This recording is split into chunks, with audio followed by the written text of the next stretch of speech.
I went on a complete dopamine detox for 72 hours and the results shocked me.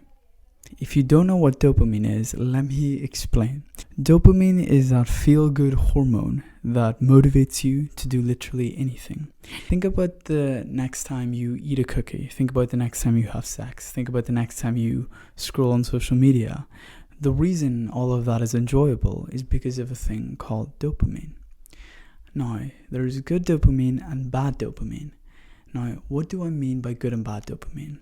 Well, in the modern world, we are filled with instant gratification and what I like to call bad dopamine. This is things like porn, social media, Netflix, video games. All of that is releasing dopamine and is getting you addicted to that activity because of the dopamine it's releasing. This is why cocaine is so addictive, because it releases dopamine. Just to follow on the work of Anna Lemke, a researcher and scientist of dopamine, who wrote the book Dopamine Nation. Really great book, highly recommend. She said in well-developed countries like the US, the UK, rates of chronic pain, depression, anxiety are even higher than poorer countries. Why? This is because of the ready availability of two excessive dopamine releasing activities and distractions. I was a victim to this too. Whenever I decided to not go on my phone, I realized how much I would subconsciously reach my pocket to go on my phone. I noticed the temptation to be distracted. I would usually always have my phone on me as I was eating a meal, just to be distracted. I couldn't even enjoy the food I was eating. So, just to give you an idea of why dopamine works in your physiology, let's think of pain and pleasure in your brain like a balance scale. Pain and pleasure is connected, and your brain likes pain and pleasure to be balanced. So let's say you spend 3 hours scrolling on social media. You get all that pleasure because it's releasing dopamine, it's addictive, so you get all that pleasure. The balance scale is tipped towards the pleasure side. Now, your brain thinks, oh my god, what the hell? We need it back to balance. Before I get into the results of my dopamine detox, which shocked me, let's get into the rules of this dopamine detox. It's quite simple. You avoid all activities that release excessive dopamine. This includes porn, video games, social media, no phone, things like chocolate, things like drugs, things like cocaine. You avoid from all of that.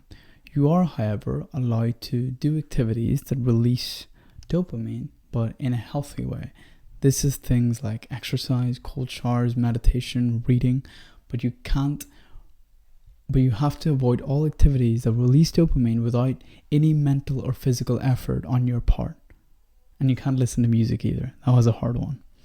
So, I did this for 72 hours. I did it over the weekend because it was easier for me because I didn't have work. The first main thing I noticed was significantly decreased levels of anxiety and stress. Whenever you're reaching for your phone subconsciously because you're addicted to it, and whenever you're scrolling to distract yourself, you were breathing from your chest and you were always in a state of anxiety. So whenever I took out that distraction, I noticed myself being more calmer and less reactive in the present moment. For example, if my little sister annoyed me or said something that bothered me, I was much less reactive than I usually would have been. The second thing I noticed is a heightened attention span. Now, this is important because a lot of you have been misdiagnosed and self-diagnosed yourself with ADHD, but you don't have ADHD. You just have a low attention span. Some of you have ADHD, and who I'm referencing in this is Dr. Andrew Huberman. Basically, he found that in the modern world, in modern days, so many people are getting misdiagnosed with ADHD because they're overindulging in activities that release too much dopamine, like video games and porn. And because of this, they have a dopamine deficiency, and their attention span is low because of this. This is why you're scrolling on TikTok and a video has to be very stimulating for you to actually stop scrolling and pay attention to what someone is saying. It's the same reason why you get lost in conversation halfway through someone is talking and you forget what the person is even talking about, and you zone out and you think about what you're going to have dinner for that day. So with this heightened attention span, I noticed I could read a chapter of my book without being lost in thought. I could focus on one task at one time. I could actually focus on making content, for example, without being distracted by my cat or something that I saw outside the window. The third big thing I noticed is joy in simplicity, joy in the little things of life. Simple things like taking a walk, simple things like enjoying a cup of tea or a nice meal was so much more satisfying than it was before. I couldn't even finish a meal without scrolling on my phone or listening to a podcast or have some sort of external stimuli.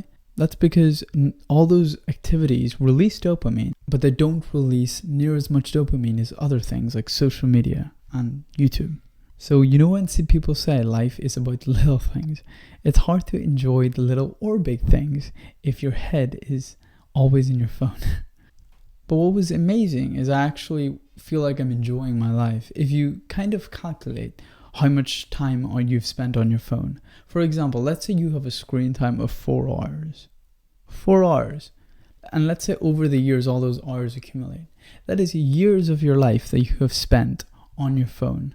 And the thing is, think about it. Whenever you binge watch a Netflix show, pay attention to how you feel afterwards. Pay attention to how you feel after scrolling on TikTok for 3 hours. Just pay attention to how you feel internally in your body. Of course you're going to feel low, of course you're going to feel depressed, and of course you're going to feel anxious. Side note of another thing I noticed. See, when you don't go on your phone, the days feel longer and you realize how many hours there actually are in 24 hours. Because the day can go by so easily if you have your phone and you have Netflix just ready to go in your free time. Let's talk about actual ways you should reset your dopamine levels to improve your mental health. Stage 1 is abstinence, which is the stage I just did for 72 hours, and I will be continuing to do for 4 weeks. That is the period of time Anna Lemke says you need to reset your brain's dopamine levels. Now, if 4 weeks is too much, try 2 weeks. If 2 weeks is too much, try 1 week. If 1 week is too much, try a day. Just do whatever you can to start off with. And just warning you, you need to treat this thing like an addiction.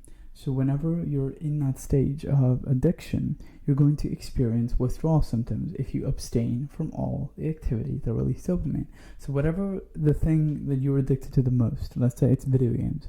When you avoid video games, you're going to be more irritable, you're going to be more stressed, you're going to feel more low because your brain thinks the only way to get more dopamine, the only way to actually feel good is actually play video games and balance the scale. But that's wrong.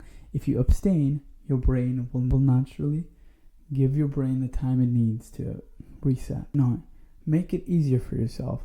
Get the thing out of your environment. Do whatever you need to do. Turn off your Wi-Fi, turn off your phone. I put my phone in black and white.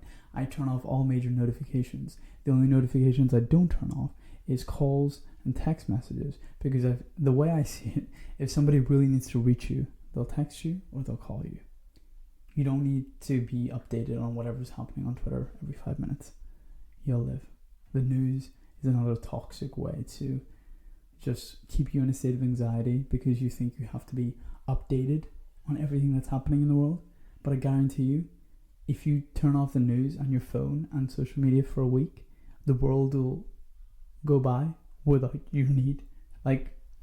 Unless tomorrow Russia decides to bomb everywhere, you'll be fine. You'll be fine. You don't need the news. And just simple things like my perception on how life is enjoyable has completely changed. I can actually talk to someone and pay attention to what they are saying without being lost in thought. I can actually have motivation to do things like read and play my guitar and make content and write and just try new things, because dopamine makes you want to seek things that are outside of you. Now, if this has motivated you to start your own dopamine detox, please subscribe and follow for the journey. I will see you next week. Peace.